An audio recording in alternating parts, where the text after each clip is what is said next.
Hello student, my name is Vijay. आप सभी लोगों का बहुत बहुत स्वागत है इस ई पाठशाला की वीडियो लेक्चर सीरीज में। क्लास 11th और 12th के बच्चों के लिए पॉलिटिकल साइंस का बहुत अच्छी तरीके से इस कंप्लीट पैकेज वीडियो में हमने आपको सारी चीजें देने की कोशिश करी है। करना क्या होगा, अगर मान लीजिए कि आपको वीडियोस देखनी है तो आप जाइए, आप हमारी प्लेलिस्ट सर्च आउट कर सकते हैं। प्लेलिस्ट हमने वीडियो के डिस्क्रिप्शन में लिंक दे दिया है, एक एक करके सारी वीडियो आप देख सकते हैं। अब मान लीजिए कि आपको नोट्स चाहिए, तो नोट्स के लिए क्या है दोस्तों, नोट्स के लिए हमने ये सारे के सारे नोट्स फ्री ऑफ कॉस्ट अपने ई पाठशाला ऐप पे अपलोड किया हुआ है। और हमने ये सारी चीजें बच्चों को बहुत ही मतलब कम प्राइजेस में रखी हुई है, 9 रुपए में रखी हुई है हमने। कोई 9 रुपए बड़ी बात नहीं है जब आपको ये सारी की सारी चीजें एक्सेस हो जाती है। सो आई होप ये वीडियो आपको मदद करेगी अपनी प्रिपरेशन के लिए। जल्द ही हम लोग लाइव सेशन करने वाले हैं सारे बच्चों के लिए, चाहे वो 11th क्लास के बच्चे हिस्ट्री वाले हो, पॉलिटिकल वाले हो, ज्योग्राफी वाले हो।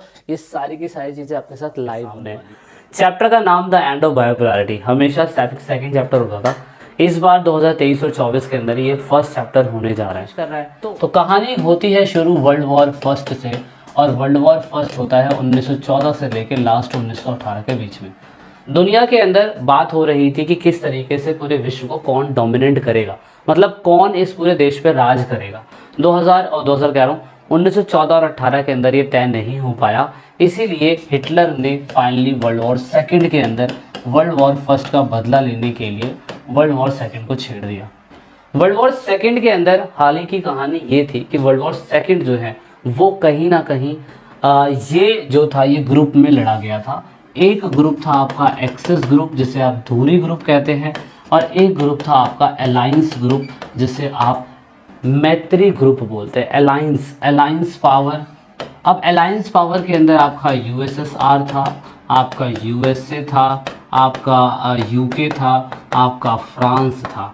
और जबकि एक्सेस पावर के अंदर आपका जापान था, आपका जर्मनी था, आपका इटली था, ये सारी कंट्रियाँ थी। हालांकि फैक्ट बात ये निकली कि वर्ल्ड वॉर सेकंड के अंदर दुनिया के अंदर मोस्ट पावरफुल कंट्री जो थी वही जीती, because great peoples comes with great responsibility, great people comes with great country. तो दोस्तों यहाँ पे जीत होती है, विनर जो बनते हैं वो बनते हैं अलायंस नेशन की कंट्री। और यहाँ पे जापान के ऊपर अमेरिका छोड़ देती है हिरोशिमा और नागासाकी के ऊपर बम, जिसकी 6 अगस्त 9 अगस्त की डेट है 1945। Little man and fat boy 100 से 150 किलोग्राम टन का कुछ ये बम था जो गिरा गया, और जिसका इफेक्ट आज भी देखने को मिलता है। जर्मनी के हिस्से 4 कर दिए गए क्योंकि 4 ही ग्रुप की कंट्रियाँ जीती, और इटली को सरेंडर होना पड़ा अमेरिका के सामने। ये थी पूरी 1945 तक की कहानी। अब यहाँ पे पूरी दुनिया के अंदर कौन कौन डोमिनेट करेगा अभी भी तय नहीं हो पा रहा था, क्योंकि दुनिया के अंदर सबसे शक्तिशाली कंट्री जो थी वो यही कंट्री थी। अब कहानी थोड़ी सी आगे बढ़ती है। कहानी आगे ये बढ़ती है कि 9 अगस्त 1945 और 6 अगस्त 1945 में जब अमेरिका ने पहली बार जापान के हिरोशिमा और नागासाकी पे बम गिरा, तो यहाँ पे यूएस ने अपनी पावर का इस्तेमाल करते हुए पूरी कंट्री को ये दिखा दिया कि भैया हमसे कोई फालतू बोलने वाला नहीं है, कोई भी कंट्री हमसे नहीं जीत सकती है। और यहाँ पे यूएसएसआर को इस चीज़ का लग जाता है बुरा, और जब यूएसएसआर को इस चीज़ का बुरा लग जाता है देन फाइनली यहाँ से शुरू होती है कोल्ड वॉर की कहानी। और कोल्ड वॉर जो है दोस्तों 1945 से लेके 1991 तक चलता है, और पूरी दुनिया 2 पोलर, जिसे हम बायोपोलर कहते हैं, 2 ध्रुव यानी कि यूएसए, और उसके बाद था आपका यूएसएसआर। दोस्तों यूएसए जो था, यूएसएसआर जो था, वो कम्युनिस्ट आइडियोलॉजी में बिलीव रखता था, यानी कि सारा कंट्रोल सरकार के हाथों में। और यहाँ पे यूएसए जो था वो बिलीव करता था कैपिटलिस्ट, यानी कि बोले तो पूंजीवादी विचारधारा में। अब यहीं से कहानी शुरू होती है कोल्ड वॉर की, और ये कोल्ड वॉर एक शांति का समय था, शांति का युद्ध था। और यहाँ पे कोल्ड वॉर जो था इसको शीत युद्ध कहा गया था। और यही कहानी जो कई सालों से 12th क्लास के बच्चे पढ़ते आ रहे थे कोल्ड वॉर के बारे में, वो इस बार 2023 और 24 के बच्चे नहीं पढ़ेंगे। कारण क्यों? चैप्टर डिलीट कर दिया गया। अब सेकेंड चैप्टर के अंदर जो फर्स्ट चैप्टर हो गया द एंड ऑफ बायोपोलैरिटी, यानी कि 2 ध्रुवियों का अंत, यानी कि एक ध्रुव यूएसए और एक ध्रुव यूएसएसआर। इन दोनों में से इस सेकंड चैप्टर को, जो इस साल फर्स्ट चैप्टर हो गया है द एंड ऑफ बायोपोलैरिटी, उसमें ये बताया गया है कि किस तरीके से यूएसएसआर का खात्मा होता है और पूरी दुनिया के अंदर यूएसए एकमात्र पावरफुल कंट्री बन जाती है। ओके, बहुत लंबा टाइम पीरियड है, 1945 से लेके 1991 का टाइम पीरियड, इतना लंबा टाइम पीरियड है कि सही मायने में इसके 4 फ्रेज हमें कोल्ड वॉर में देखने को मिलते हैं, जो 45 साल का टाइम पीरियड आपको एनसीईआरटी समझाती है। लेकिन पता नहीं क्यों हटाया, मुझे बेसिक नहीं पता, क्योंकि पहला चैप्टर होना चाहिए था, जब भी बच्चों को सेकंड चैप्टर समझ में आता कि यूएसएसआर इतनी पावरफुल कंट्री जिसने सेकेंड वर्ल्ड वॉर के अंदर अमेरिका के साथ कंधे से कंधा मिला के यहाँ पे एक्सिस पावर को हराया, वही यूएसएसआर जो थी 1991 के अंदर ख़त्म हो गई। और इस तरीके से ये चैप्टर जो है उसका नाम बढ़ता है द एंड ऑफ बायोपोलैरिटी। पहला पार्ट है वीडियो का, इंट्रोडक्शन पार्ट था, इसलिए थोड़ा सा बताना ज़रूरी है। अब कहानी शुरू से शुरू करते हैं कि कहानी कहाँ से शुरू होती है। The cause and the consequences of the disintegration of second world war. इसके अंदर हम देखेंगे कि सेकेंड वर्ल्ड वॉर के ख़त्म होने के बाद कारण और परिणाम क्या निकले, उसके बाद क्या हुआ कि दुनिया के अंदर कम्युनिस्ट विचारधारा या कम्युनिस्ट जीवन जो है, कम्युनिस्ट शासन जो है उसका कोलैप्स हो गया। उसके साथ साथ इंडिया का इसके साथ क्या रिलेशन है, इंडिया की क्या विचारधारा है, इंडिया इसके बारे में क्या सोचता है, वो भी इसके अंदर बताने की कोशिश करी गई है। चीज़ें क्लियर समझ में आ रही होगी आपको आई थिंक, और अगर नहीं भी आ रही है तो चीज़ें क्लियर करते रहिएगा, क्योंकि बेसिक कॉन्सेप्ट समझना आप लोगों को बहुत ज़्यादा ज़रूरी है। कारण ये है कि अगर आप ये चीज़ें नहीं समझते हैं तो फिर आपको चीज़ें समझ में नहीं आएगी, ठीक है। तो ये बेसिक है, थोड़ा सा मैं आपको समझाता रहूँगा ताकि आपको बेसिक चीज़ें समझ में आती रहे। तो ये पूरे चैप्टर का मेन निचोड़ है जो हमें समझना है। एंड देन उसके बाद कहानी बहुत पहले से मैंने शुरू करी है कि ऐसा क्या कारण था कि रशिया के लोगों ने अपनी विचारधारा जो है वो कम्युनिस्ट करी, कैपिटलिस्ट नहीं करी। उसके देवता, उसके जनक जो हैं रशिया के व्लादिमीर लेनिन बोले जाते हैं। व्लादिमीर लेनिन समानता के लिए, साम्राज्यवाद के लिए और पूरी दुनिया के अंदर एक गणतंत्र रिपब्लिक बनाने के लिए जुटे हुए थे। कारण सिंपल सा ये था कि ये चाहते थे कि पूरा का पूरा समाज जो है वो समान रहे, राजा का शासन ना रहे, जनता का शासन चले। और इसके लिए उन्होंने एज ऑफ रेवोल्यूशन करा और पूरी तरीके से सोशलिज्म करा पूरे यूरोप के अंदर, और प्राइवेट प्रॉपर्टी के खिलाफ गए। और इनका मानना ये था कि प्राइवेट प्रॉपर्टी पे हमेशा जो पर्सनल लोग हैं वही प्रॉफिट उठाते हैं, और नॉर्मल जनता जो बेचारी किसान हैं या फैक्ट्री में काम करने वाले वर्कर हैं उनका जीवन खराब होता चला जाता है। इसी वजह से कम्युनिस्ट आइडियोलॉजी जो थी पूरी तरीके से प्राइवेट प्रॉपर्टी के खिलाफ थी, जबकि अमेरिका के अंदर ऐसा नहीं होता था। तो इसीलिए पूरे यूरोप के अंदर, इवन रशिया के अंदर भी रेडिकल, कंजर्वेटिव और यहाँ पे लिबरल्स लोगों की सोच आ गई। लिबरल्स यानी कि उदारवाद, रेडिकल्स यानी कि कट्टरपंथी, कंजर्वेटिव यानी कि परंपरावादी। ये 9th क्लास में थोड़ा बेसिक था, आपने समझा होगा। एनसीईआरटी में इसके बारे में नहीं दिया हुआ, इसलिए मैं आपको बेसिक समझा रहा हूँ।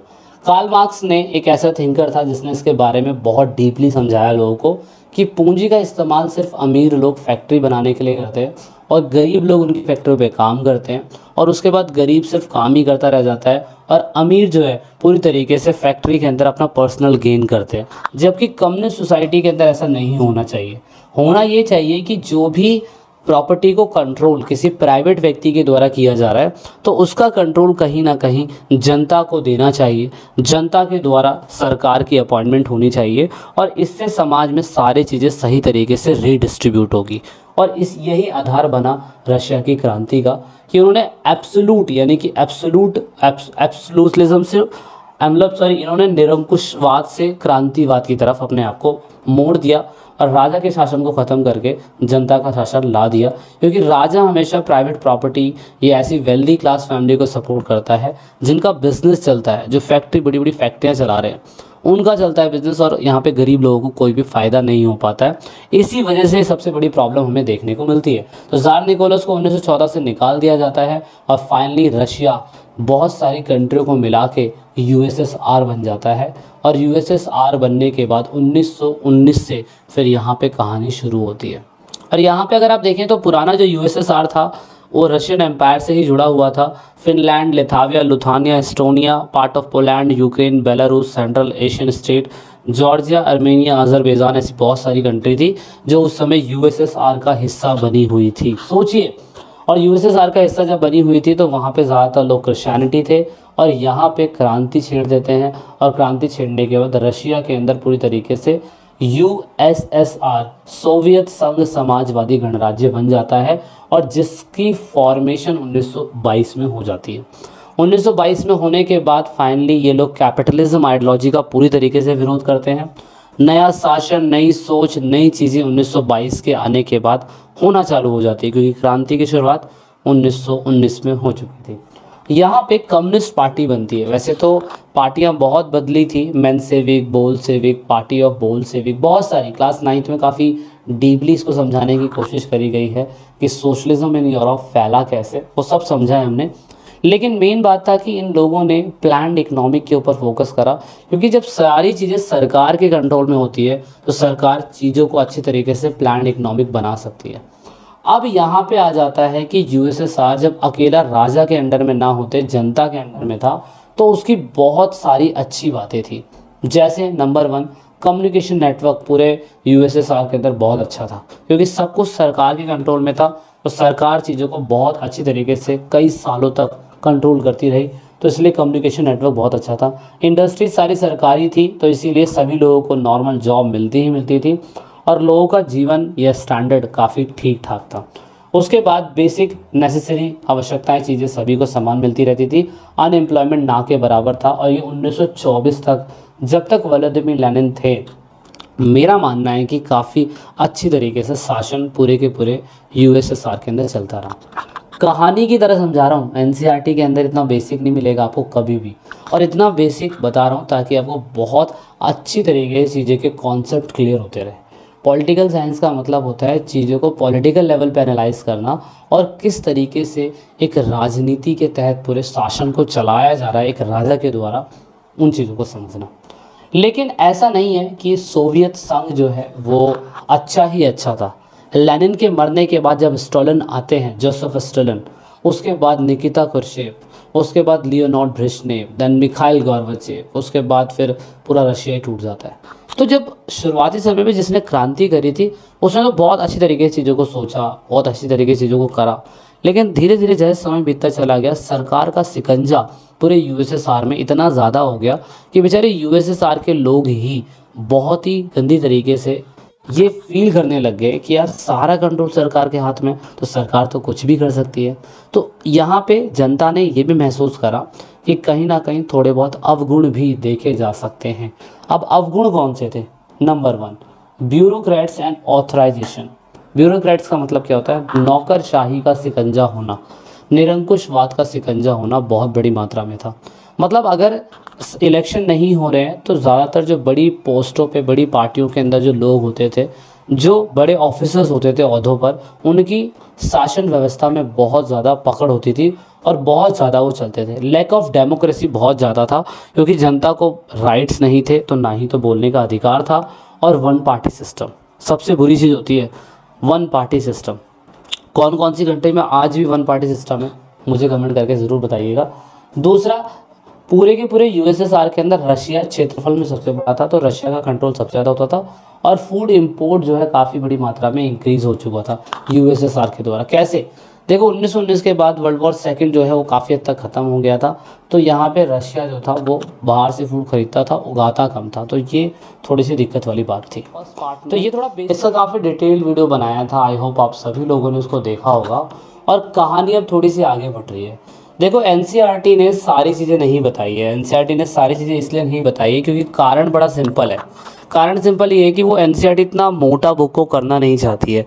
अगर आप देखने की कोशिश करेंगे तो मैंने बताया था कि किस तरीके से कोल्ड वॉर के टाइम पीरियड पे सेकंड जो अलायंस कंट्री थी उसमें से यूएसएसआर, यूएसए, यूके और आपका फ्रांस, ये जीत गए थे। लेकिन फिर भी किसी कारणवश 1991 में आते आते यूएसएसआर पूरी तरीके से डिसइंटीग्रेट हो गया और पूरी तरीके से टूट गया। अब टूटने के बाद हमने ये देखा कि अगर यूएसएसआर टूट जाता है तो उसके कारण क्या क्या बने थे, वो हमने वीडियो के पहले पार्ट में देखने की कोशिश करी थी। लेकिन दोस्तों हमें ये भी जानना है कि सिर्फ स्पेसिफिक क्या ऐसा कभी रहा होगा कि यूएसएसआर को टूटने से बचाने के लिए किसी ने कुछ करा कि नहीं करा। तो ऐसा कहा जाता है कि यूएसएसआर के अंदर बहुत सारे प्रेसिडेंट आए होंगे, बहुत सारे राष्ट्रपति आए थे, जिनमें से नंबर 1 था हमारा लेनिन। लेनिन जो थे उन्होंने काफ़ी अच्छा करा था, लेकिन फिर भी ये 1924 की हत्या के बाद चले गए और इनकी डेथ हो गई। देन उसके बाद आपके जोसेफ आते हैं, जोसेफ स्टालिन बोलते हैं इन्हें, स्टालिन। ये आए और इन्होंने पूरी की पूरी रशिया की व्यवस्था का निस्तो नाबूद कर दिया। जर्मनी के हिटलर की तरह इनको कंपेयर करा जाता था और ऐसी व्यवस्थाओं के अंदर चेंज कर दिया कि जो सोच पे कम्युनिस्ट आइडियोलॉजी चल रही थी उसका ऑपोजिट हो गया। एंड देन उसके बाद तीसरे नंबर पे आते हैं मिखाइल गोर्बाचेव। उन्होंने कहीं ना कहीं नहीं, मिखाइल गोर्बाचेव नहीं आ जाते तीसरे नंबर पे। तीसरे नंबर पे आते हैं निकिता क्रुश्चेव। निकिता, मैं पूरे नाम नहीं लिख रहा, निकिता क्रुश्चेव। अब इन्होंने क्यूबा क्राइसिस कर दिया, जिससे इन्होंने यूएसए के साथ रिलेशन अपने पूरी तरह ही ख़राब कर लिए और उससे काफ़ी व्यवस्था ख़राब हो गई। देन उसके बाद एक चौथे नंबर पे आता है गोर्बाचेव, मिखाइल गोर्बाचेव।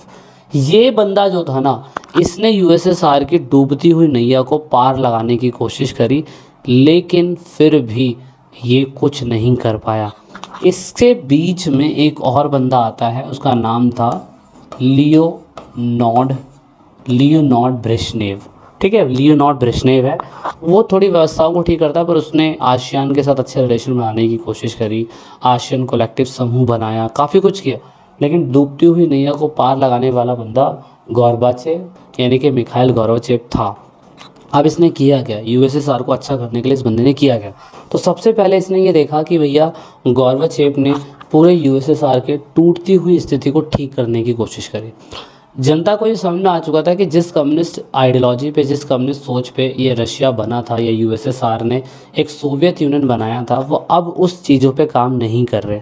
इसीलिए मिखाइल गोर्बाचेव ने व्यवस्थाओं के अंदर बदलने की कोशिश करी और बदलने के लिए उन्होंने 2 पॉलिसीज़ बनाई, पेस्ट्राइका और दूसरा था ग्लास्तोनेत। इसको हिंदी में कुछ और बोलते हैं, इंग्लिश में कुछ और बोलते हैं। पेस्ट्राइका का मतलब होता है रिकंस्ट्रक्ट करना, इंग्लिश के अंदर रिकंस्ट्रक्ट करना यानी कि पुनर्गठन करना, जबकि ग्लास्तोनेत का मतलब होता है ओपननेस होना या ट्रांसपेरेंसी होना। ये कई सालों तक यूएसएसआर के अंदर नहीं थी, इवन इतने सारे लीडर आके चले गए, जब तक भी नहीं थी। तो मिखाइल गोर्बाचेव को लगा कि शायद से कुछ बदलाव करेंगे अगर, तो यूएसएसआर की जो सोच है जनता उस पर ट्रस्ट करना चालू कर देगी। तो इस वजह से यहाँ पे पेरेस्ट्राइका और ग्लास्तोनेत यानी कि एक तरफ कहा पॉलिटिकल और इकोनॉमिक सिस्टम को बदलने की ज़रूरत है, और एक तरफ कहा कि जहाँ जनता को राइट टू वोट नहीं था वो ओपननेस और ट्रांसपेरेंसी देखने की ज़रूरत है, क्योंकि हमारी सरकार जो है जनता के प्रति अकाउंटेबल नहीं है, ऐसा जनता को लगता है। तो ये चीज़ें इन्होंने कोशिश करी करने की, लेकिन अगर आप देखें तो इनकी पॉलिसीज़ का नेगेटिव इम्पैक्ट पड़ा।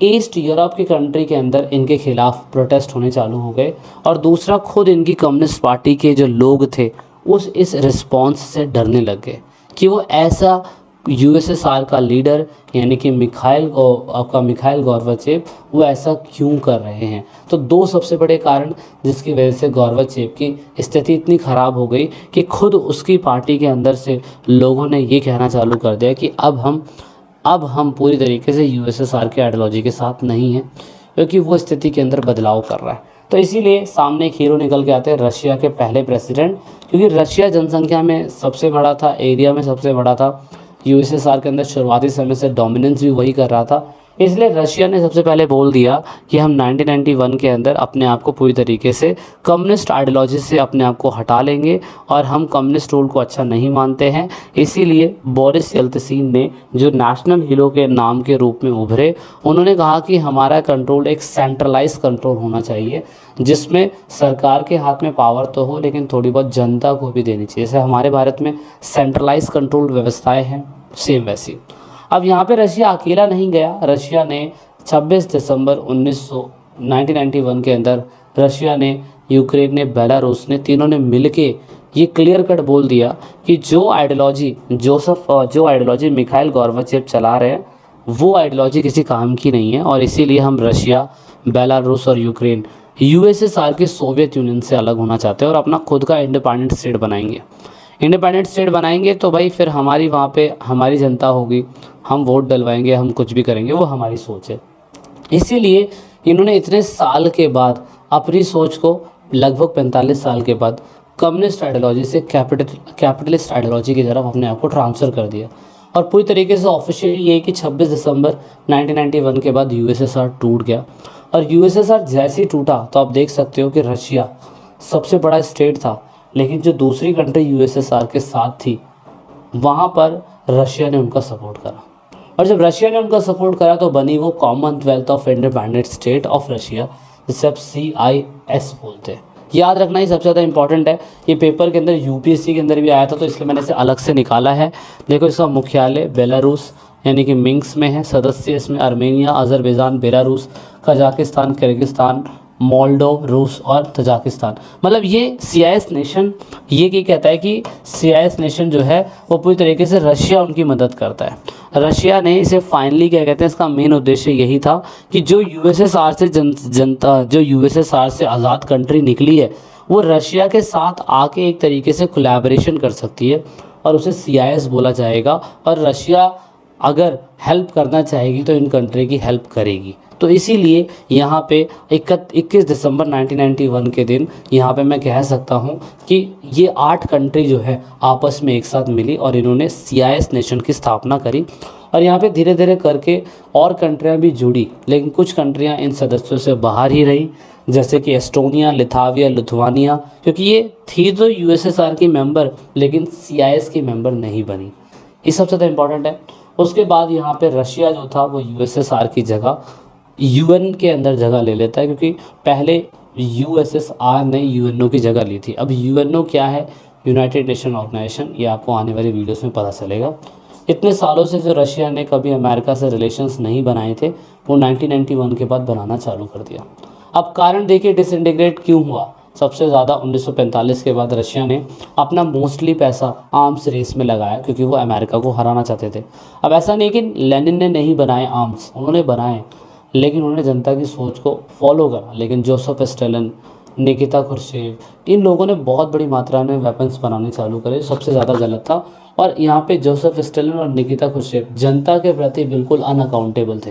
ये सबसे बुरी चीज़ थी जो शासन को घेरने वाली थी। यहाँ पे ये सबसे बुरी चीज़ थी। NCERT नहीं बताएगी, लेकिन मैं आपको बता रहा हूँ। और मिखाइल गोर्बाचेव का ये रिफॉर्म, यानी कि मिखाइल गोर्बाचेव को ये रिफॉर्म नहीं करना चाहिए, जिससे पार्टी टूट गई। तो टूटने वाला सबसे बड़ा कारण है। और उसके बाद परिणाम क्या निकले दोस्तों, परिणाम ये निकले कि यहाँ पे पूरी तरीके से कोल्ड वॉर ख़त्म हो जाता है, यूनिपोलर वर्ल्ड हो जाता है, दुनिया के अंदर सिर्फ एकमात्र शक्ति USA रह जाती है।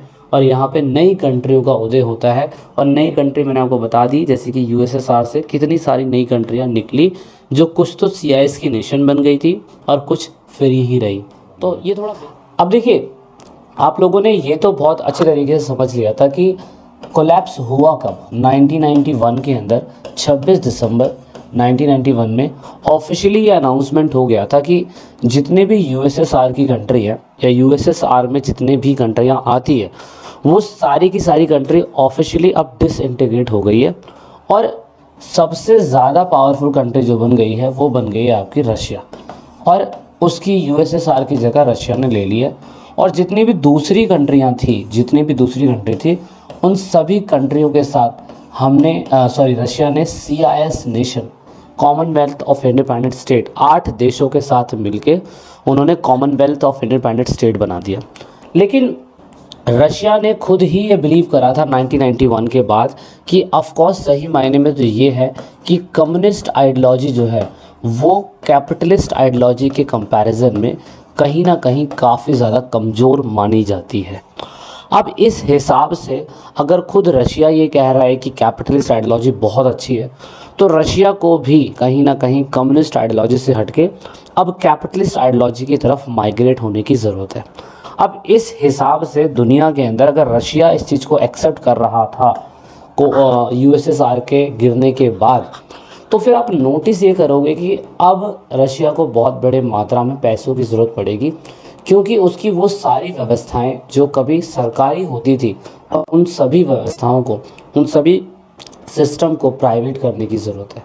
और अगर प्राइवेट करने की ज़रूरत है तो ये मॉडल अपनाया गया था USSR के द्वारा। और आप देखेंगे ये बड़ा ही पेनफुल प्रोसेस था कि जहाँ पर ऑथराइजेशन से डेमोक्रेटिक कैपिटलिस्ट की तरफ सिस्टम जा रहा है। मतलब जहाँ पे आप कह सकते हैं कि जहाँ पे शासनवादी समाज था, शासनवादी समाज का मतलब ये हो गया कि ऐसा समाज जो कभी किसी को रिस्पॉन्स नहीं करता था, किसी की विचारधारा जो होती है वो थोप दिया करता था जनता के ऊपर, जनता को मानना पड़ता था। और अब वही लोग डेमोक्रेटेड यानी कि लोकतांत्रिक पूंजीवाद की तरफ बढ़ रहे हैं। तो रशिया के अंदर ये चीज़ें हमें देखने को मिल रही थी। सेंट्रल एशिया की जो कंट्रियां थी, मतलब ये वाली कुछ उज्बेकिस्तान, तुर्कमेनिस्तान, तजाकिस्तान, ये वाली कंट्री, और कुछ ईस्टर्न यूरोप की जैसे कि बेलारूस, लिथाविया, मोल्डोविया, यूक्रेन, जॉर्जिया, ये थोड़ी सी ईस्ट यूरोप की कंट्री थी। अब इन सारी कंट्री को अब मतलब पूरी तरीके से शासनवादी ना होते हुए पूंजीवादी लोकतंत्र बनना पड़ेगा। और इस पेनफुल प्रोसेस को बड़ा ही आसान शब्दों में शॉक थेरेपी का नाम दिया है। शॉक इन द सेंस किसी को शॉक लगना, कुछ ऐसा। सिंपल शब्दों में अगर इसका डिफाइन करा जाए तो शॉक थेरेपी का सिंपल शब्दों में मतलब होता है किसी को हर्ट करके उसको हील करना। तो हीलिंग बाय हर्टिंग, थोड़ा सा ये हिंदी में से बोलते हैं आघात पहुंचाकर उपचार करना। तो ये एक पेनफुल प्रोसेस था फॉर सभी देशों के लिए। जो कंट्री कई सालों तक कम्युनिस्ट थी, अब उन सारी कंट्री को कैपिटलिस्ट होने की ज़रूरत है। सो दैट इज़ वाई बड़ा ही पेनफुल प्रोसेस था। मदद किसने करी? मदद दो लोगों ने करी। वर्ल्ड बैंक ने बहुत पैसा दिया और उसके बाद IMF, इंटरनेशनल मॉनेटरी फंड, इन लोगों ने पूरी तरीके से मदद करी पैसे को इन्वेस्ट करने में। अब शॉक थेरेपी जब हुआ तो शॉक थेरेपी के बड़े ही फीचर्स थे, मतलब पूरी तरीके से सारी व्यवस्थाओं को पूंजीवादी में बदल देना, ये एक शॉक थेरेपी थी। Collective farm were replaced in private farming. अब कलेक्टिव फार्मिंग क्या होती है? कलेक्टिव फार्मिंग अगर आपको बता दूं तो क्लास 9th में भी आप लोगों ने कलेक्टिव फार्मिंग के बारे में पढ़ा था। और USSR में जब जोसेफ स्टालिन आए थे तो उन्होंने कलेक्टिव फार्मिंग का एक मेथड दिया था। इसका मेन मकसद ये होता था कि क्रॉप्स सारे लोग आपस में मिलके उगाएंगे, पर इसका जो टोटल प्रोडक्शन होगा वो सरकार को बेच दिया जाएगा और सरकार ही इसको खरीदेगी, किसी प्राइवेट अथॉरिटी को नहीं भेजा जाएगा। लेकिन अब कलेक्टिव फार्मिंग से हटा के उसको प्राइवेट फार्मिंग की तरफ कर दिया है, यानी कि जिस किसान का ज़मीन होता है वो किसी प्राइवेट टेंडर को देके या कोऑपरेटिव सोसाइटी को देकर भी इसको बचा सकता है या इन चीज़ों को कमा सकता है। तो ये थोड़ा सा एक अच्छी बात रही शॉक थेरेपी की, जो हमारी कंट्री के अंदर भी अब धीरे धीरे देख रहे हो कि आप लोग, हमें प्राइवेटाइजेशन देखने का मदद मिल रहा है। मतलब जो आम किसान है वो प्राइवेट कंपनी की मदद लेके अपनी फसलों की पैदावार को बढ़ा सकता है। तो ये थोड़ा वहाँ पे शुरू हुआ था। कई सालों तक USSR के अंदर फ्री ट्रेड रीजन नहीं था, मतलब बाहर की कंट्री आके USSR के अंदर पैसा इन्वेस्ट नहीं कर सकती थी। लेकिन जब कैपिटलिस्ट आइडियोलॉजी आई तो फिर आप देखोगे FDI इंक्रीज होने लग गया। मतलब रशिया के अंदर, USSR के अंदर बाहर की कंट्री ने इन्वेस्ट करना चालू कर दिया और इसे ही FDI बोला गया, यानी कि फॉरेन डायरेक्ट इन्वेस्टमेंट। ठीक है, तो ये एक अच्छा हुआ, लोगों ने फ्री ट्रेड बनाना चालू कर दिया। एंड देन फाइनली यहाँ पे आप कह सकते हैं सबसे ज़्यादा बुरी बात ये हुई कि रशिया ने अपने खुद के सोवियत ब्लॉक्स, मतलब जो कि खुद की कंट्री के साथ के लोग थे, उनसे अलाइंस ना करते हुए यूरोप की कंट्री के साथ अलाइंस ज़्यादा किया, जो मैं कह सकता हूँ उनको बिजनेस में थोड़ी बहुत मदद मिली। हालांकि इसके भी बहुत सारे फीचर्स हो सकते हैं, अगर हम इस पे पढ़ने बैठे तो कॉलेज के अंदर हमें बड़ा ही डीपली समझने को मिलता है। जब कॉलेज के फर्स्ट ईयर में आओगे आप लोग तो कोल्ड वॉर के बारे में काफ़ी कुछ समझाया गया है। तो इतना ही हमें समझना है वैसे तो खैर 12th क्लास के अकॉर्डिंग। तो इसीलिए उन्होंने वेस्ट के साथ रिलेशन करने चालू कर दिए। अब इसके परिणाम बड़े ही गंदे हुए, कुछ अच्छे भी हुए कुछ गंदे भी हुए। परिणाम समझते हैं, सबसे पहले तो स्टेट कंट्रोल इंडस्ट्री जो है काफ़ी हद तक गिर गई, क्योंकि सब कुछ सरकार के अंडर में था। इसीलिए जितनी भी सरकारी कंपनियां थी, जैसे रेलवे होगी, कोई दूसरी फैक्ट्रीज हो गई, जब वो प्राइवेट हाथों में चली गई तो उससे लॉस ये हुआ प्राइवेट हाथों में जाने के बाद कि सरकार का स्टेट कंट्रोल हट गया और उससे प्राइवेट कंपनी के अंदर बहुत ज़्यादा मर्ज हो गया। तो ये बड़ी प्रॉब्लम थी। रशिया की खुद की करेंसी गिरनी चालू हो गई। रशिया के अंदर जो वेलफेयर सोसाइटी होती थी, जो लोगों की मदद करती थी सरकार से पैसे लेके, वो ख़त्म हो गया और इकोनॉमिक इम्बैलेंस हो गया, जहाँ पे जनता को अच्छी तरीके से जॉब मिल जाती थी, लिविंग स्टैंडर्ड ठीक ठाक था। शॉक थेरेपी के बाद वो पूरी तरीके से ख़त्म हो गया। तो ये एक सबसे बड़ा नेगेटिव इम्पैक्ट हमें शॉक थेरेपी का देखने को मिलता है और ये चीज़ पेपर में आपके ज़रूर आएगा। लेकिन हाल फिलहाल सभी देश आज़ाद हुए। 1991 के बाद अगर हम देखें तो रशिया के साथ साथ सभी कंट्रियाँ 10 साल के अंदर अपने आप को डेवलप कर लेती है। रशिया ने जल्दीबाजी में अपना संविधान बनाया। इवन मैं कह सकता हूँ सभी देशों ने जल्दीबाजी में अपने देश का संविधान बनाया, क्योंकि 1991 के अंदर ये लोग आज़ाद हुए थे। और जैसे ही इन लोगों ने अपने देश का संविधान बनाया तो 10 साल के अंदर इन्होंने अपने आप को रिवाइव कर लिया। कारण क्या था, इनके पास नेचुरल रिसोर्स बहुत बड़ी मात्रा में था, ऑयल, नेचुरल गैस और मिनरल्स बड़ी मात्रा में थे। अब ऐसा नहीं है कि इन कंट्री के आपस तनाव नहीं थे, इन कंट्री के अंदर भी सिविल वॉर होते रहते थे, जो कंट्री 1991 के बाद आज़ाद हुई। एग्जाम्पल के लिए रशिया के अंदर चेचन्या और दगांग, यहाँ पे भी कहीं ना कहीं सेग्रेशन मूवमेंट यानी कि ये अलगाववादी मूवमेंट चला था कि रशिया जैसे खुद आज़ाद हुआ तो रशिया के अंदर से भी कुछ स्टेट्स जो थे वो आज़ाद होना चाहते थे, बट रशिया ने उसको कहीं ना कहीं कॉप करने की कोशिश करी। दूसरा, तजाकिस्तान, आज भी इधर सिविल वॉर चलता रहता है।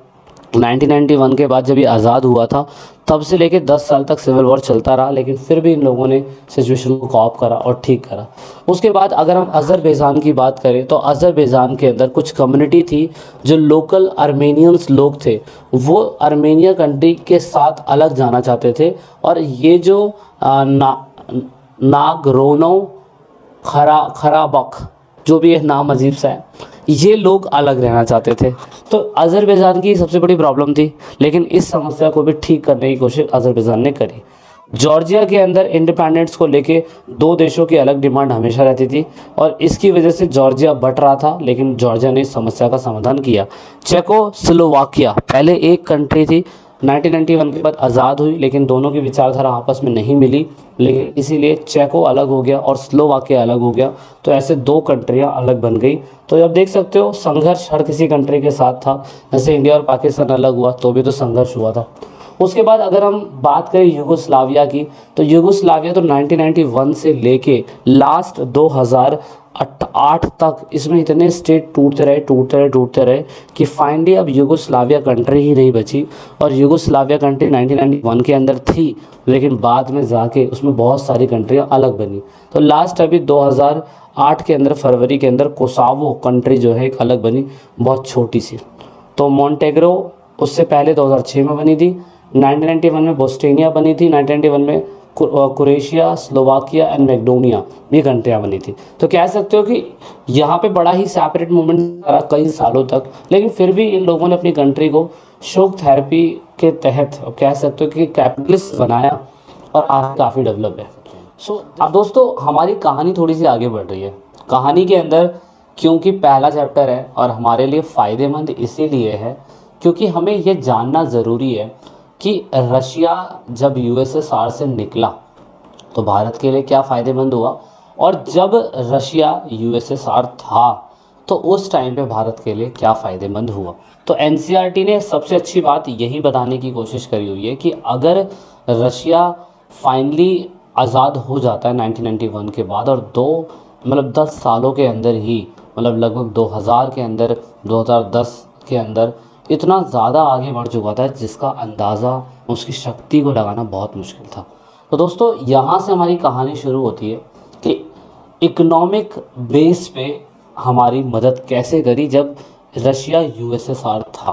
तो कैसे मदद करी, सबसे पहले तो आप देख सकते हैं कि बहुत सारे हमारे टेक्निकल और इकोनॉमिक पब्लिक सेक्टर जो है कंपनीज़ के, उसमें कहीं ना कहीं इंडिया की मदद करी गई थी। जैसे कि स्टील इंटीग्रेटेड प्लांट जो भिलाई, राउरकेला, बोकारो, दुर्गापुर और बिरनापुल यहाँ पे है। Tata steel largest steel plant based in Jamshedpur. उसके बाद RINL steel plant in Visakhapatnam, और यहाँ पे और भी है स्पेशल स्टील प्लांट। ये सारी मदद हमारी किन लोगों ने करी थी जब कंट्री यूएसएसआर थी। फैक्ट्री को कहीं ना कहीं बेस बनाने के लिए, फैक्ट्री का कहीं ना कहीं प्लांटेशन सही तरीके से एग्जीक्यूट करने के लिए इसकी मदद करी गई थी। किसके द्वारा, यूएसएसआर के द्वारा। तो अपने आप में ही बहुत बड़ी बात है, उन्होंने हमारी मदद करी। दूसरा, जब यूएसएसआर यूएनओ के अंदर मोस्ट पावरफुल कंट्रियों में से एक था। कैसे था मैं आपको समझाता हूँ। देखिए दुनिया के अंदर अगर कोई भी डिस्प्यूट हो रहा है, तो याद रखना इसे बिग फोर कहा जाता है। किसको कहा जाता है, बिग फोर। किसको कहा जाता है, उस टाइम पे यूएसएसआर को कहा जाता था, और उसके बाद अमेरिका को कहा जाता था। अमेरिका नहीं, मैं यूएसए लिख देता हूँ। यूएसए को कहा जाता था, यूके बोले तो इंग्लैंड को कहा जाता था, और उसके बाद फ्रांस को कहा जाता था। ये 4 टॉप मोस्ट पावरफुल कंट्री थी जो कहीं ना कहीं यूएन के अंदर, यूएनओ के अंदर, यूनाइटेड नेशन ऑर्गेनाइजेशन, ये आपने पहले भी इसके बारे में वर्ड सुना होगा, आगे आने वाला चैप्टर जो होगा उसमें इसके बारे में डिस्कशन किया जाएगा। तो यूएनओ जो है ना, ये यूएनओ के अंदर उस समय परमानेंट मेंबर थे। तो इंटरनेशनल इश्यूज़ जो होते हैं उनको सॉल्व कैसे करना है उसकी मदद करने के लिए यूएनओ के अंदर हमारी यूएसएसआर मदद करता था, जिस समय हमारे भारत देश में कश्मीर इशू से रिलेटेड चीज़ें हो रही थी। कश्मीर इशू बोले तो जैसे कि बार बार पाकिस्तान के लोगों का क्लेम करना कि कश्मीर हमारा है, और हमने तो कितनी बार कहा है कि तुम दूध मांगोगे तो हम खीर देंगे और कश्मीर मांगोगे तो हम चीर देंगे। ये चीज़ें इसलिए कही जाती है क्योंकि यहाँ पर इंटरनेशनल लेवल पर हमारी मदद करने के लिए उस टाइम पे यूएसएसआर जैसी कंट्री थी जिन्होंने हमारी मदद करी थी। उसके बाद इन्होंने सोवियत यूनियन ने हमारी मिलिट्री हार्डवेयर और टेक्नोलॉजी के लिए भी हमारी यूएसएसआर ने मदद करी थी। जब मैं कह सकता हूँ व्लादिमीर लेनिन थे, उसके बाद आप कह सकते हैं कि जोसेफ स्टालिन आए थे, उन्होंने भी मदद करी। देन फाइनली 1970 का वॉर जब हुआ था तो उस टाइम पे लियोनार्ड ब्रेजनेव थे, उन्होंने हमारी मदद करी। तो मैं कह सकता हूँ कि बहुत सारे मिलिट्री हार्डवेयर जैसे कि शिप हो गया, गन हो गया, आज भी रशिया से हमने गन वन मंगाते रहते हैं हम लोग, है ना।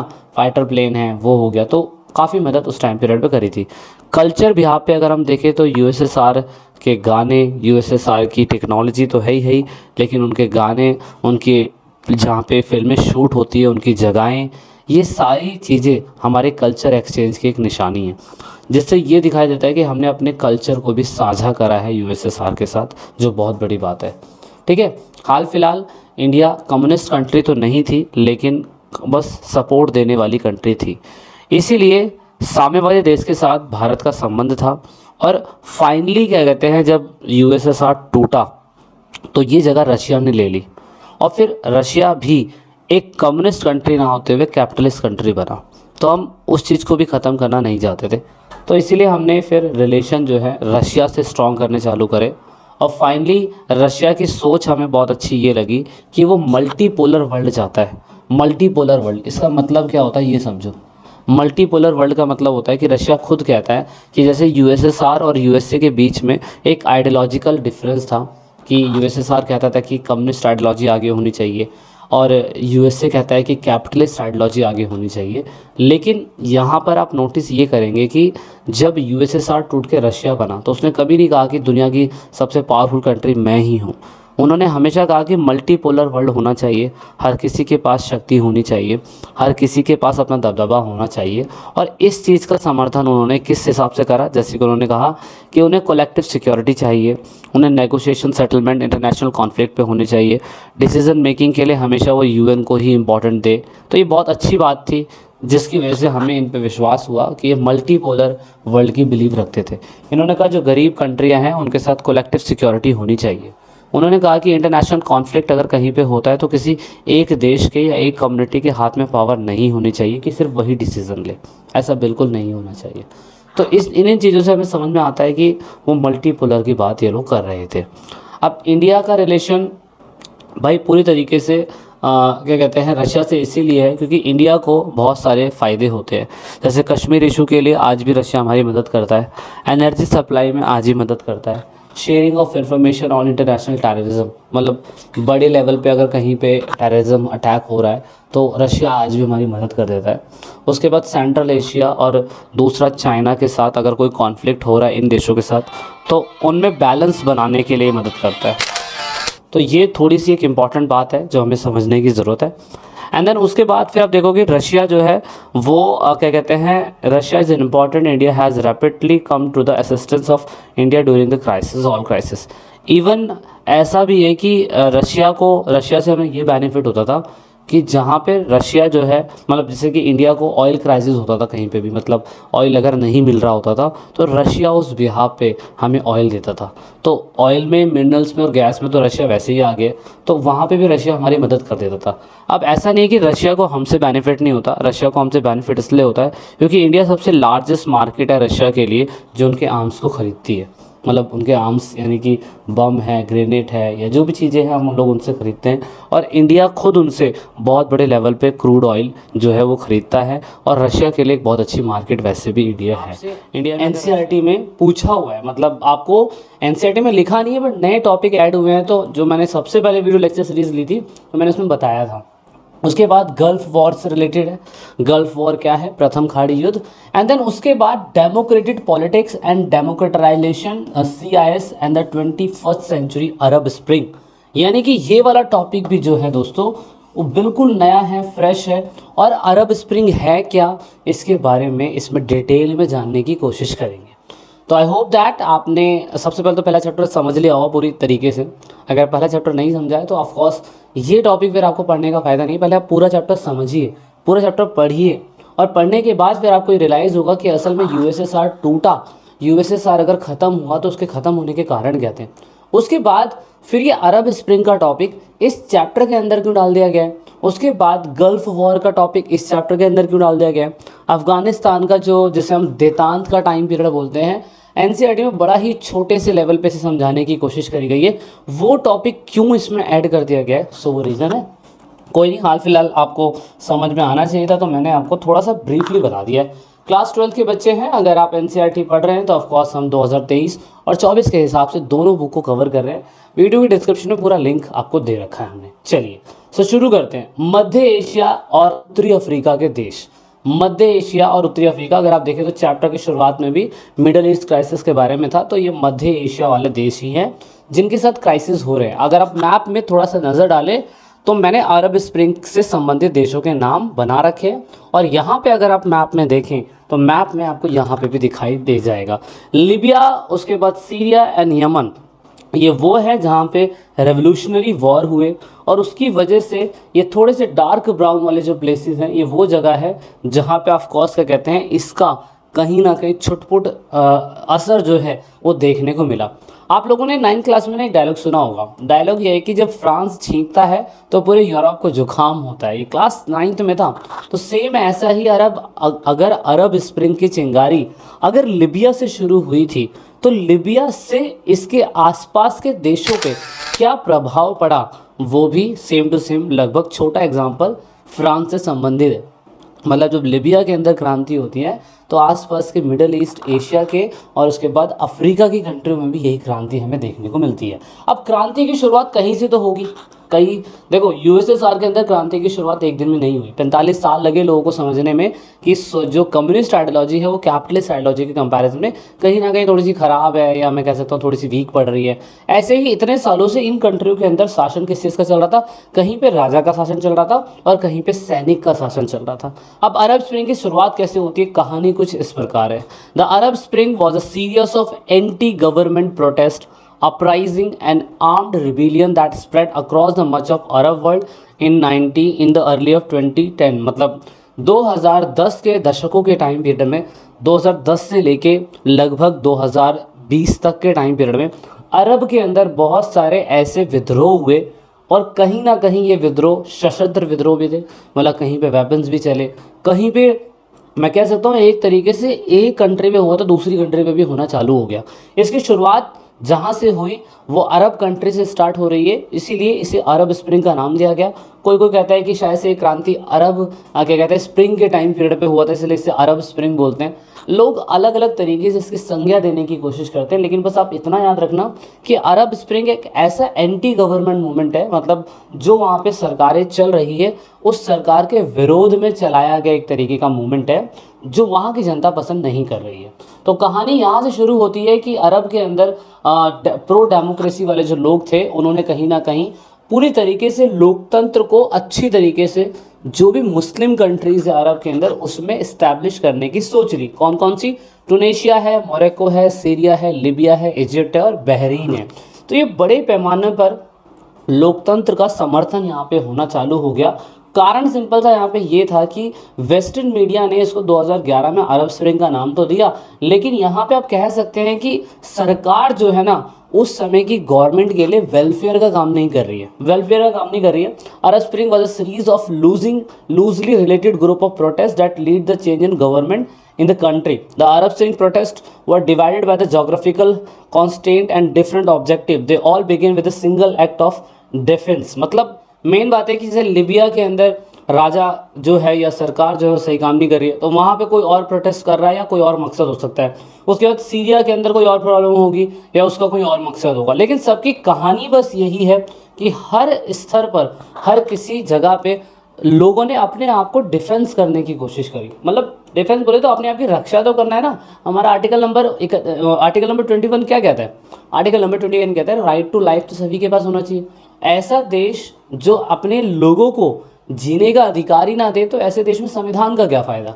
तो इसीलिए इन कंट्री के अंदर भी सेम ऐसा था कि सरकार तो थी, पर सरकार पूरी तरीके से राजनीतिक या लोकतांत्रिक नहीं थी।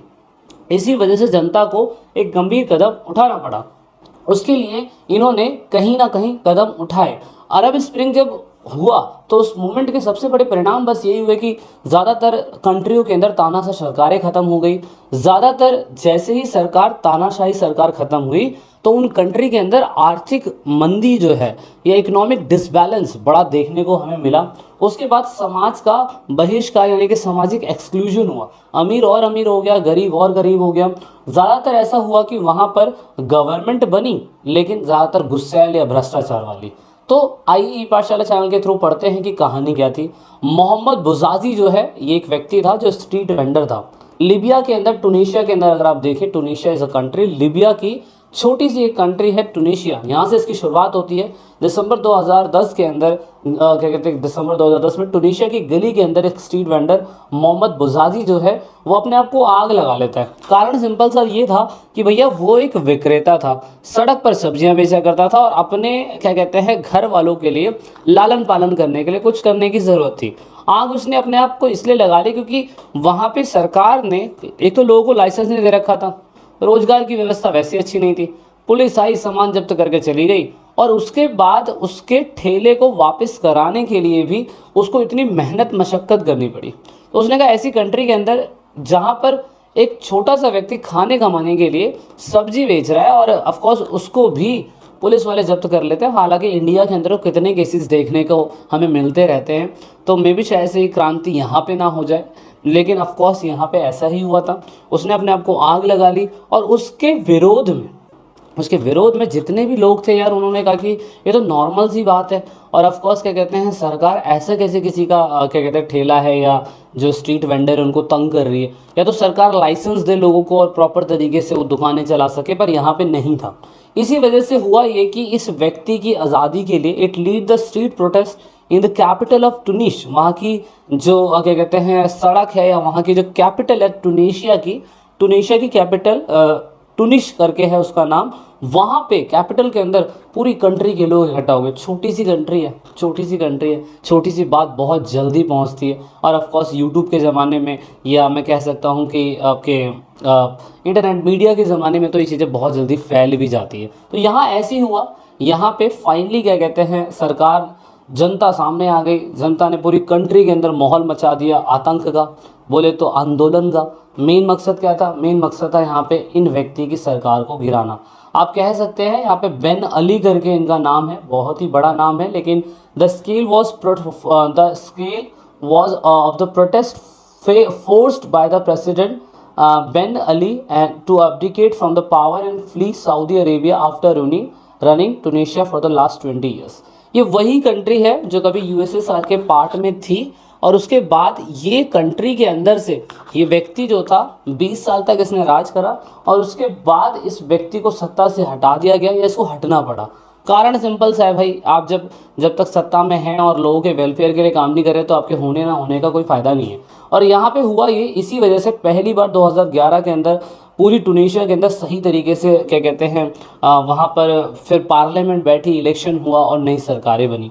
तो यहाँ पे ये दिखाई देता है कि किस तरीके से जनता ने अपने आप को डिफेंस करने के लिए फाइनली वहाँ के सुप्रीम हेड को हटा दिया और नई सरकार वहाँ पे बना के दिखाई। तो ये एक जीत थी। मैं कह सकता हूँ सभी लोगों ने, सामाजिक कर्ताओं ने ज़मीनी स्तर पर घुसकर ज़्यादा लोगों ने यहाँ पे भागीदारी दिखाई और सरकार के खिलाफ एक्शन हुआ, तो बहुत बड़ी बात है।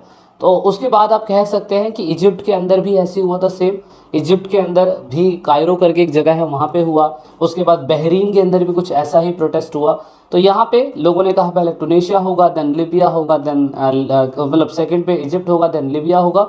तो यहाँ पे भी कंट्री देख सकते हो, इजिप्ट के अंदर प्रेसिडेंट होन्सी करके इनका नाम है। मैं अगेन कह रहा हूँ, आपको कहीं पे भी ये प्रॉपर डिटेल नहीं मिलेगी, मैंने बड़ी प्रॉपर डिटेल से इसको समझा है और इसको बनाने की कोशिश करी है। तो रक्षा मंत्री वहाँ के थे इजिप्ट के, उनको भी यहाँ से निकाल दिया गया सत्ता से, और ऑफ कोर्स वहाँ पे नए इजिप्ट के प्रेसिडेंट जो हैं उनको चुना गया। उसके बाद आप ये दूसरी प्लेस देख सकते हो लीबिया की। लीबिया के अंदर मोहम्मद गद्दाफी करके एक व्यक्ति थे। ऑफ कोर्स लीबिया में काफ़ी लंबे समय से डिक्टेटरशिप चला रहे थे और वहाँ पे ऑफ कोर्स सिविल वॉर हुआ, और गद्दाफी, इनका नाम तो वैसे ही बड़ा फेमस है। और इस व्यक्ति को उस टाइम पीरियड पे हिंसक रूप से लोगों ने मार दिया। कारण बस यही था कि जो अपने आप को कर्नल बोल रहा है, अपने आप को प्रेसिडेंट बोल रहा है, सत्ता को सही तरीके से चला रहा नहीं है, जनता के अधिकारों की बात नहीं हो रही, तो ये बहुत सारे कारण थे। तो आप देख सकते हो कि खराब स्थिति होने की वजह से जिन कंट्रियों के अंदर डेमोक्रेसी सही तरीके से नहीं होती है, वहाँ की कंट्री के लोग दूसरी जगह पे माइग्रेशन कर जाते हैं। और आपको ये पता है कि जहाँ पे राजनीतिक उथल पुथल होती है तो वहाँ पे हिंसा, फूड, वेल्थ, उसके बाद फूड, शेल्टर, जो भी उनका हेल्थ होता है, वो सारी चीज़ें इशू होती है। दूसरी कंट्री के अंदर लोग चले जाते हैं। कारण आप क्या कहते हैं, किसका ले सकते हैं, कारण आप हिटलर के टाइम पीरियड का ले सकते हैं, जिसमें इतने बड़े साइंटिस्ट जो हैं आपके मुझे एग्जैक्टली नाम नहीं याद आ रहा है उनका अभी, तो वो अपनी खुद की कंट्री को छोड़ के, जर्मनी की कंट्री को छोड़ के यूके चले गए थे। बहुत बड़े साइंटिस्ट रह चुके हैं। कारण क्या था, उन्हें पता है कि यहाँ पे जूइश लोगों को क्या कहते हैं जर्मनी में मारा जा रहा है, तो हमें यहाँ रहने का फ़ायदा नहीं है। तो वो कहाँ चले गए, एल्बर्ट आइंस्टाइन नाम था, सॉरी उनका, याद आ गया मुझे। एल्बर्ट आइंस्टाइन जो थे वो यूके चले गए। तो सोचिए, तो यहाँ पे भी सेम ऐसा हो रहा था कि लीबिया, उसके बाद टुनीशिया, ऐसी कंट्री में रहने की स्थिति नहीं थी, इसलिए लोगों को दूसरी जगह पे माइग्रेट करना पड़ रहा था। और ऑफ कोर्स आपको पता है कि ऐसी सिचुएशन में जब किसी कंट्री के अंदर कोई प्रॉब्लम आ जाती है, तो दूसरे लोग किसी दूसरी कंट्री के अंदर ट्रांसफ़र होते हैं, तो ऐसे लोगों को हम यूनिवर्सल सिटीजन तो कहते हैं, लेकिन इनके लिए सरकार ने अभी तक कुछ ऐसा कुछ नहीं करा है। सेम ऐसा ही सीरिया के अंदर हुआ। सीरिया के अंदर, टर्की में, ग्रीस में, ऐसी बहुत जगहों पे फिर हमने इन चीज़ों को देखना चालू कर दिया। तो यहाँ पे कॉन्सिक्वेंसेस मैंने आपको बता दिया, सरकार खत्म हुई, तख्ता पलट हुआ, उसके बाद नए शासन में सुधार आए, और उसके बाद कॉन्स्टिट्यूशनल रिफॉर्म होने चालू हो गए। इससे फ़ायदा ये हुआ अरब स्प्रिंग से कि इन्होंने लोगों को सिखा दिया कि क्रांति क्या होती है। अधिक जानकारी के लिए myepathshala.com आपको ऐप मिल जाएगा। आप वीडियो पे क्या कहते हैं हमारी वेबसाइट पे जा सकते हैं, और आपको आई होप इसमें थोड़ा सा इजाफा हुआ होगा नॉलेज में, क्योंकि मैंने क्या था, एनसीईआरटी के अंदर पूरा कुछ नहीं दे रखा है। नेक्स्ट चैप्टर में जल्दी मिलेंगे आप लोगों से। जब तक के लिए जय हिंद, जय भारत, वंदे मातरम। This is it in this video.